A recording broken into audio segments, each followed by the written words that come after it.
प्रिय छात्र, फिर से आपका गोल चैनल में आपका स्वागत है। मैं लेकर आया हूँ संज्ञा के बारे में कुछ बताना चाहता हूँ।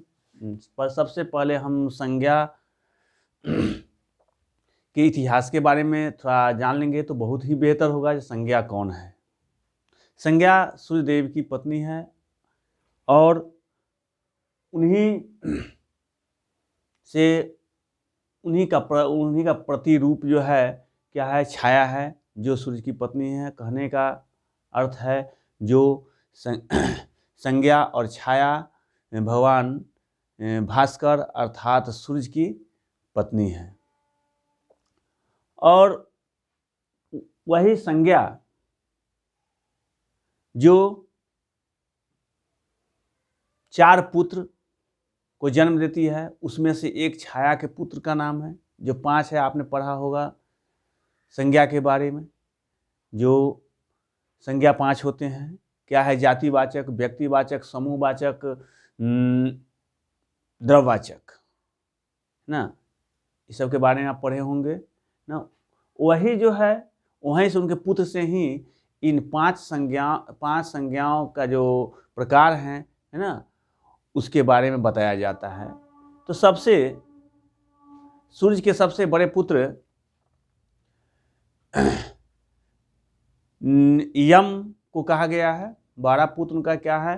तो यम है, जिनको हम धर्मराज के नाम से भी जानते हैं ना। उनको धर्म की स्थापना करने के लिए और क्या है, उनको जाति विशेष पर ना सजा सुनाने के लिए, फैसला सुनाने के लिए ना, उन्होंने जाति का वाचन किया था। वहीं से क्या है, जातिवाचक संज्ञा की उत्पत्ति हुई है। फिर दूसरा नंबर क्या है? तो दूसरा पुत्र उनका है वैवस्वत मनु। वैवस्वत मनु को सृष्टि करने के लिए, जब सृष्टि का नाश हुआ था, तो पुनः यहाँ पर क्या है, अपना सत्ता स्थापित करने के लिए यहाँ पे उनको बांटा गया, जाति को बांटा गया, उनका नाम अलग अलग दिया गया। ठीक है, जैसे कि मान लेते हैं स्त्री पुरुष, है ना। इसको तो जो है ना, क्या है, सबसे बड़े पुत्र सूर्य के जो है धर्मराज जी जो है से बताए।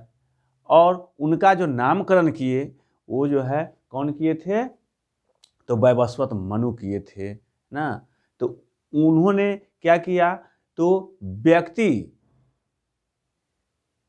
के बारे में वाचन किया, व्यक्तियों के बारे में बताया ना, व्यक्तियों का नाम दिया, प्राणियों को, जीवों का नाम दिया, है ना। इसलिए वहाँ से उत्पत्ति हुई क्या? तो व्यक्तिवाचक संज्ञा की। और तीसरे नंबर में आता है आपका समूहवाचक संज्ञा, भाववाचक संज्ञा। क्या आता है? भाववाचक संज्ञा आता है। तो भाववाचक संज्ञा के बारे में अब जाने तो क्या है, उनका तीसरा पुत्र छाया और सूर्य से उत्पन्न है शनिदेव, जो भाव के भूखे हैं। जानते ही हैं, जो शनिदेव से थोड़ा सा भी जो है आप बैर मोल लीजिएगा तो क्या से क्या वो कर देंगे। इसलिए उनके बात में रहिए, आप जो है क्या होंगे, आपका भविष्य बहुत अच्छा होगा। ठीक है, तो यहाँ पे क्या है, उन्होंने भाव का वाचन किया, इसलिए वहाँ पर भाववाचक संज्ञा का उत्पत्ति वहीं हुआ। और फिर चलते हैं, चौथे में है समूहवाचक संज्ञा। तो समूहवाचक संज्ञा की उत्पत्ति कहाँ से है? तो उनके जुड़वा पुत्र सूर्य और संज्ञा से जुड़वा पुत्र क्या है, अश्विनी और कुमार का जन्म होता है। वो क्या है, 2 की संख्या में थे। क्या थे? 2 की संख्या में थे ना। इसलिए वहाँ से उन्होंने उनके उसमें से जो है क्या है, अश्विनी कुमार वहाँ पर समूह का जो है पर्याय बने, है ना। और उन्होंने समूह का क्या किया, वाचन किया, इसलिए वहाँ पर समूहवाचक संज्ञा नाम पड़ गया उनका। ठीक है, फिर चलते हैं लास्ट, मतलब अंतिम क्या है, तो द्रव्यवाचक संज्ञा। तो द्रव्यवाचक संज्ञा के बारे में बताते हैं। हमने बताया जो जुड़वा पुत्र जो है जन्म लिया अश्विनी और कुमार, तो कुमार बच गए, जो कुमार और अश्विनी दोनों मिलकर, है ना, क्या हुए, तो देवताओं को चिकित्सा करने के लिए उनको चिकित्सक के रूप में नियुक्त किया गया। तो आप जानते होइएगा जो दवा जो है पहले कैसे खिलाया या पिलाया जाता रहा होगा, है ना, तो द्रव के रूप में जो है खिलाया पिलाया जाता था। इसलिए वहाँ पर उन्होंने द्रव का संचार किया, मतलब कहने का द्रव का वाचन किया, जिसके कारण उसका नाम आज जो है द्रववाचक संज्ञा के नाम से हम लोग जानते हैं। ठीक है, तो हम संज्ञा के बारे में जान गए, संज्ञा कौन है ना। जो भी हम व्याकरण पढ़ते हैं, तो उस व्याकरण में, वो व्याकरण जो है हमारे धर्म ग्रंथ शास्त्र पुराण वेद ये सब से निकला हुआ है। और नाम है इनका व्याकरण में हम लोग जब पढ़ते हैं तो उनका नाम जो है क्या है, अलग दे दिया गया है, बाकी सब कुछ वही है। ठीक है, तो आज हम पढ़ते हैं संज्ञा के बारे में व्याकरण में। तो संज्ञा कहते किसे हैं, मतलब वह शब्द क्या है, वह शब्द जो हमें किसी व्यक्ति, जाति, स्थान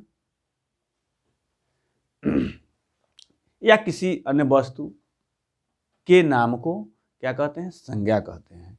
तो संज्ञा दुनिया में, कहने का तात्पर्य है कि दुनिया में तमाम चीज जो हम इन नंगी आंखों से देखते हैं ना, क्या है, इन नंगी आंखों से देखते हैं, है ना, वो तमाम चीज क्या है, वो संज्ञा है। जैसे कहते हैं झोला, आदमी, जूता, चप्पल, हाथी, घोड़ा, पहाड़, ऊंट, जो भी नाम ले लेंगे वो सब है। पर याद रखिए उसमें सिर्फ क्रिया को छोड़ दीजिए। क्या है, क्रिया को छोड़कर दुनिया में तमाम चीज क्या है, संज्ञा है। ठीक है, तो फिर हम अब इसके बारे में पढ़ेंगे, 5 भेद के बारे में पढ़ेंगे ना। क्या है, पहला है जातिवाचक संज्ञा। पहला क्या है, जातिवाचक संज्ञा। तो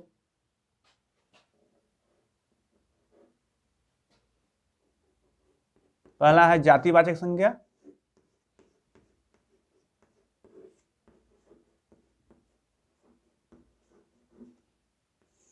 जातिवाचक संज्ञा, तो जातिवाचक संज्ञा किसे कहते हैं, तो जो संज्ञा हमें जाति, मतलब संपूर्ण जाति, समूह और श्रेणी के बारे में या बोध कराए, उसे हम कहते हैं जातिवाचक संज्ञा। जैसे हम लिखते हैं जानवर,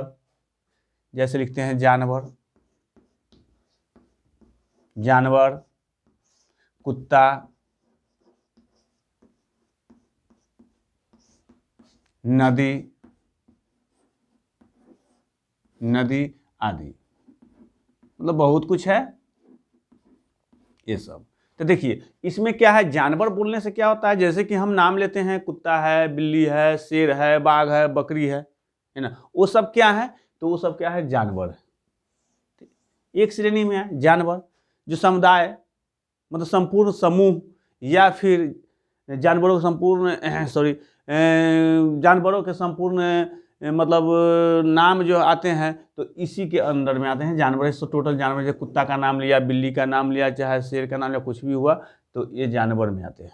ठीक है, तो श्रेणी है उनका। कुत्ता का नाम लेते हैं, जैसे कुत्ता, आप कहिए सर तो मतलब यहाँ पर जानवर में तो कुत्ता आता है, उसका नाम पड़ गया कुत्ता, है ना, तो नहीं। तो यहाँ पर ये भी देखना है जो कहीं उस जानवर का नाम, है ना, कुछ और तो नहीं दिया गया है ना। तो जैसे कुत्ता में देखते हैं, हम लिखते हैं कुत्ता है, तो कुत्ता को हम कुत्ता का नाम देते हैं, शायरी दे देते हैं, तो कोई डॉगी करके बुलाता है, इसलिए कुत्ता भी क्या हो गया, जातिवाचक का उदाहरण हो गया।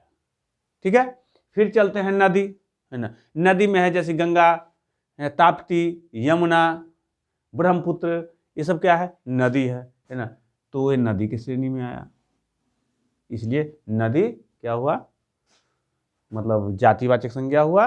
ये भी जो है श्रेणी में आते हैं। तो जैसे कि आपका नगर है, शहर है, ये सब जो है इसके ही उदाहरण है। ठीक है, अब दूसरे नंबर पर चलते हैं, व्यक्तिवाचक संज्ञा।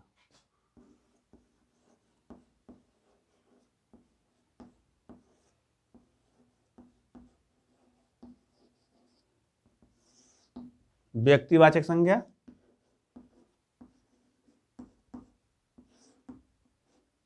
देखिए, मतलब जो संज्ञा शब्द क्या है, जो संज्ञा शब्द हमें किसी एक व्यक्ति, वस्तु, प्राणी या किसी अन्य चीज के नाम का बोध कराता है, उसे हम क्या कहते हैं, व्यक्तिवाचक संज्ञा। जैसे एक व्यक्ति का नाम बोले हैं, तो एक व्यक्ति का नाम देखिए क्या होता है, जैसे कि हम लिख दिए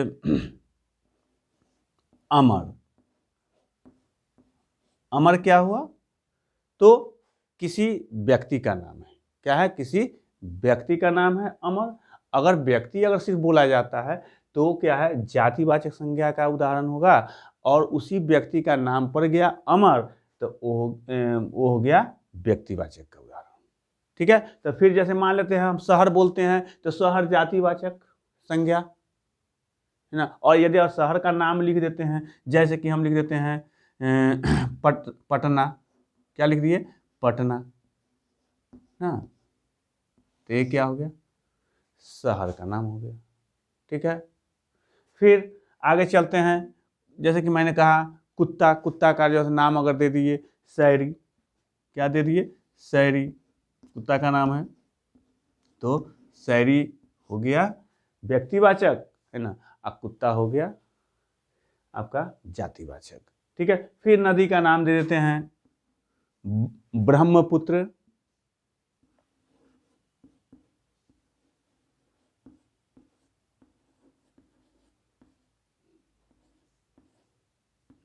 ब्रह्मपुत्र ना, तो नदी का नाम है।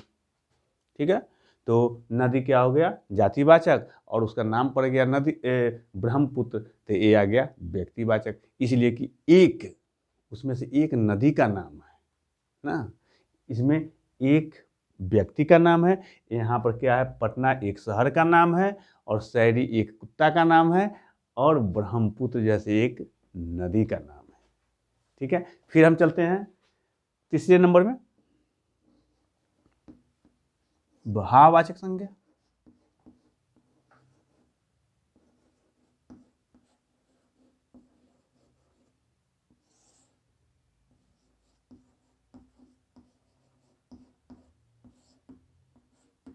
देखिए भाववाचक संज्ञा ना, मतलब जो संज्ञा शब्द हमें किसी व्यक्ति, वस्तु आदि के गुण, दोष, शील, धर्म इत्यादि का बोध कराता है, उसे हम क्या कहते हैं, भाववाचक संज्ञा कहते हैं। जैसे कि देखिए, जैसे महत्व,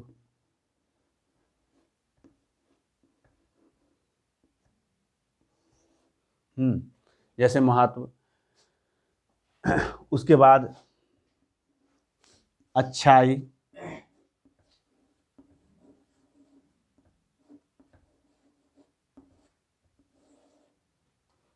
बचपन,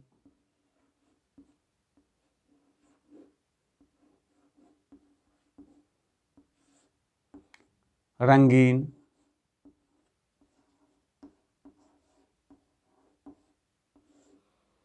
तो भाववाचक संज्ञा के उदाहरण में जो शब्द दिए गए हैं, या उसको गौर से देखिए ना, इसमें क्या है, तो किसी के गुण के बारे में बताया जा रहा है, तो किसी की चीज़ की अवस्था के बारे में बताया जा रहा है ना, तो किसी के रंग के बारे में बताया जा रहा है ना, तो यहाँ क्या हो रहा है, इन शब्दों से भाव प्रकट हो रहा है। ठीक है, और फिर चलते हैं नंबर 4 में, देखिए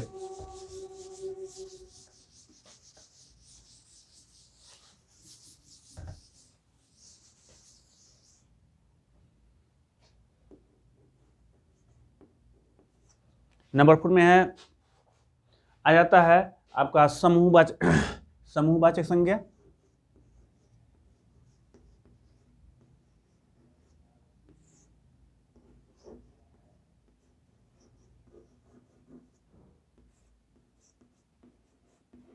समूहवाचक संज्ञा, तो समूहवाचक संज्ञा क्या है उसके बारे में समझिए।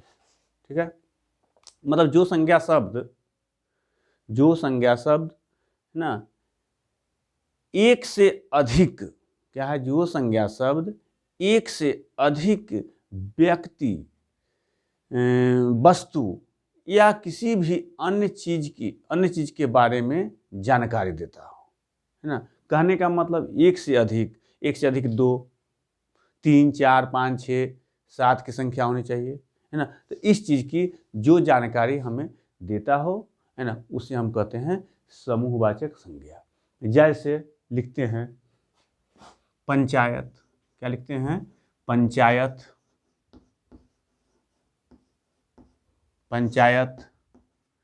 संगठन, ठीक है। फिर देखिए नेक्स्ट टीम, देखिए क्या है, टीम है, सेना है, आदि बहुत हैं। जैसे कि देखिए पंचायत हम बोलते हैं तो पंचायत एक आदमी के रहने से पंचायत उसको नहीं कहेंगे, है ना। कम से कम पंचायत में 5 आदमी रहना चाहिए, है ना, 5 की संख्या होना चाहिए, व्यक्तियों की 5 की संख्या होनी चाहिए। ठीक है। संगठन का मतलब जानते ही हैं, संगठन में भी आदमी बहुत आदमी का जरूरत होता है, तो इसमें भी जैसे ज़्यादा से ज़्यादा संख्या में आदमी होना चाहिए। फिर जो है टीम में भी देखते होंगे, कोई भी खिलाड़ी आता है तो या कोई भी टीम गठित होता है तो कम से कम उसमें, है ना, 11, 12, 13, 14 जो भी हो संख्या उसके नियम के हिसाब से वो होते हैं। फिर सेना में देखिए, सेना में भी संख्या हजारों हजार की होती है। ठीक है ना। तो जैसे कि हम लिखते हैं छाता, लिखते हैं, मान लेते हैं छत्ता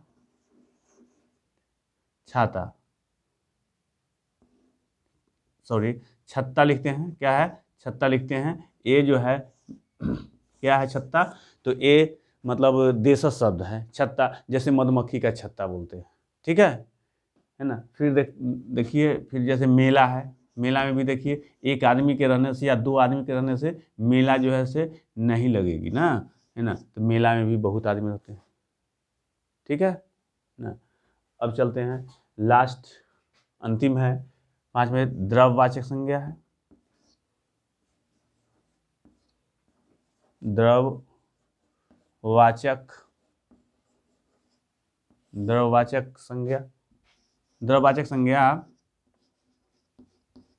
संज्ञा या, और इसी को कहते हैं हम पदार्थवाचक संज्ञा भी कहते हैं, या पदार्थवाचक संज्ञा, या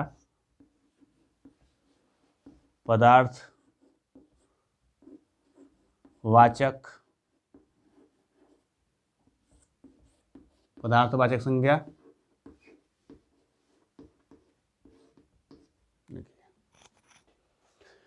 तो वह जो संज्ञा शब्द, क्या है, जो संज्ञा शब्द हमें किसी पदार्थ या फिर द्रव का बोध कराता हो, उसे हम पदार्थवाचक संज्ञा कहते हैं। अब ये देखना है, जो द्रव जो बोलते हैं, तो ऐसा तो नहीं है जो हम बहुत पदार्थ हो जाएंगे, बहुत सारे द्रव हो जाएंगे। जैसे कि हम आम लेते हैं, है ना, उसमें से क्या है, रस को निचोड़ लेते हैं, है ना, तो रस क्या हो जाएगा, है ना, इस पर भी सोचना है ना। तो रह गई बात, जैसे कि इसमें वैसे पदार्थ आते हैं ना जिससे हम कुछ भी बना सकते हैं, मतलब वैसे द्रव या पदार्थ जिसको हम आसानी से या जिस तरह से हो हम उसको नया चीज़ बना सकते हैं। जैसे कि लकड़ी है तो लकड़ी से हम फर्नीचर बना लेंगे। ठीक है, क्या है, लकड़ी से फर्नीचर बना लेंगे। लोहा है तो लोहा से हम लोहा का जो है सो गेट बना लेंगे, किवाड़ बना लेंगे। ठीक है, सोना है तो उससे हम आभूषण बना लेंगे। ठीक है, प्लास्टिक है तो प्लास्टिक से हम प्लास्टिक का बर्तन बना लेंगे, या कोई भी चीज़ टेबल बना सकते हैं, या फिर किसी चीज़ का फ्रेम बना सकते हैं ना। तो ये सब चीज़ देखना होता है, वैसे पदार्थ और वैसे वस्तु की बात की जा रही है। फिर दूसरी नंबर बात ये भी चीज़ होना चाहिए, जो हमारे खाने पीने के जो भी सामान हैं, हमारे खाने और पीने के जो भी सामान हैं, है ना, वो सभी जो है सो पदार्थ वाचक संज्ञा या द्रववाचक संज्ञा में ही आते हैं। जैसे कि लोहा है, प्लास्टिक है, घी है, मलाई है, तेल है ना, ये सब क्या है, इसके उदाहरण हैं। जैसे देखिए प्लास्टिक, प्लास्टिक,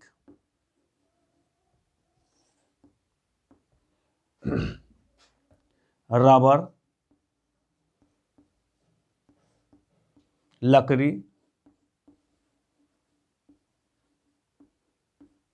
लोहा,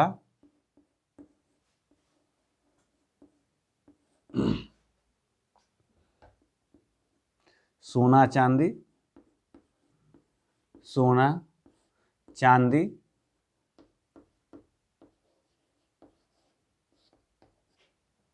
खाने के सामान में देखिए ये ऐसा चीज़ दिया हूँ ना, जो इससे कोई भी चीज़ बनाया जा सकता है, दूसरा सामान बनाया जा सकता है। जैसे बोले हम प्लास्टिक से बनाएंगे, क्या है, बाल्टी बना देंगे, क्या है, टेबल बना देंगे, फिर क्या है, कोई फ्रेम बना देंगे। रबर है, रबर से भी क्या बनेगा आप जानते ही हैं। लकड़ी से भी मैंने बताया फर्नीचर बनता है। फिर लोहा है, लोहा से भी क्या चीज़ बन जाएगा वो भी चीज़ जानना है, ग्रिल विल वगैरह ये सब बन जाएगा। सोना है या चांदी है तो आभूषण बनाने के काम में लाते हैं, है ना। तो ऐसा चीज़ देखना है हमको, है ना। फिर देखिए दाल है, क्या है, दाल है, खाने का सामान क्या है, खाने का सामान क्या है, दाल है, चावल है, चावल, चावल यहाँ बोलने से मतलब ये है चावल, चावल नहीं होगा, ठीक है ना। आप लोग ये इस पर ध्यान दीजिएगा, जो चावल नहीं होगा, है ना, इसलिए कि चावल को, चावल का जो है नाम है, चावल क्या है, तो जातिवाचक संज्ञा का जो है सो उदाहरण है। चावल में जैसे कि चावल का नाम पड़ जाता है बासमती, क्या है, बासमती पड़ गया, तो तुलसी फूल पड़ गया, तो देहरादून पड़ गया, तो ये सब जो है हो जाएगा ना, मतलब द्रववाचक संज्ञा। बाकी हमने चावल लिख दिया है ताकि आपको भी ध्यान रहे चावल की जगह पर, इसलिए कि हम भात यूज नहीं करते हैं ना, क्या है, खाने में भात भात भात यूज करते हैं, बाकी बोलने में चावल ही बोलते हैं, इसलिए चावल लिख दिए हैं। नहीं तो इसको जो है भात लिखिए, यहाँ पर हम काट नहीं रहे हैं, आप याद रखिएगा क्या है, भात, भात हो गया। जैसे कहते हैं मम्मी थोड़ा जो है सो मतलब भात लाओ, है ना, बाकी पढ़ लिख लेते हैं ज़्यादा तो बोलते हैं जो थोड़ा चावल दो। क्या चावल हम लोग जैसे खाएंगे क्या, जिस तरह से हम भात खाते हैं ना, ऐसे इंग्लिश में चावल को हम राइस कहते हैं और भात को क्या कहते हैं, बॉयल राइस कहते हैं, ठीक है। तो फिर जो है घी, फिर देखिए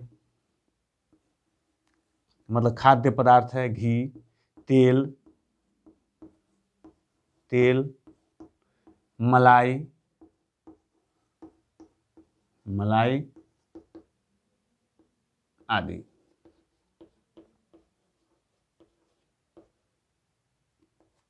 तो आप समझ गए होंगे जो संज्ञा क्या है ना, संज्ञा के नाम कैसे पड़े हैं, संज्ञा के प्रकार किन किन देवताओं के नाम से बना है, पड़ा है और क्यों पड़ा है, आप अच्छी तरह जान गए होंगे। और एक चीज़ ध्यान दीजिएगा, आप जो मतलब संज्ञा को पहचानेंगे कैसे ना, तो संज्ञा पहचानने का तरीका है, जैसे संज्ञा में गणनीय संज्ञा, अगणनीय संज्ञा, संज्ञा, ठीक है। फिर क्या है, जो गणनीय संज्ञा अगणनीय संज्ञा बताए। फिर जो है हम संज्ञा को जो है ना क्या कर सकते, जैसे कि गणनीय संज्ञा में जैसे कलम है, पेंसिल है ना, इस सब को हम गिन सकते हैं, इसलिए गणनीय संज्ञा हुआ। अगणनीय संज्ञा हो गया जिसको हम गिन नहीं सकते हैं, जिसको हम गिन नहीं सकते हैं, जैसे पानी है, तेल है, घी है ना, इस सब चीज़ को हम गिन नहीं सकते हैं। और संज्ञा को हम कर्ता के रूप में यूज करते हैं, क्या है, संज्ञा को हम कर्ता के रूप में भी यूज करते हैं, कर्म के रूप में भी यूज करते हैं ना, तो इन चीज़ों में हम यूज करते हैं। इस तरह से हम संज्ञा को, है ना, पहचान सकते हैं। इसी के साथ है ना, धन्यवाद। फिर मैं अगले क्लास में मिलूँगा।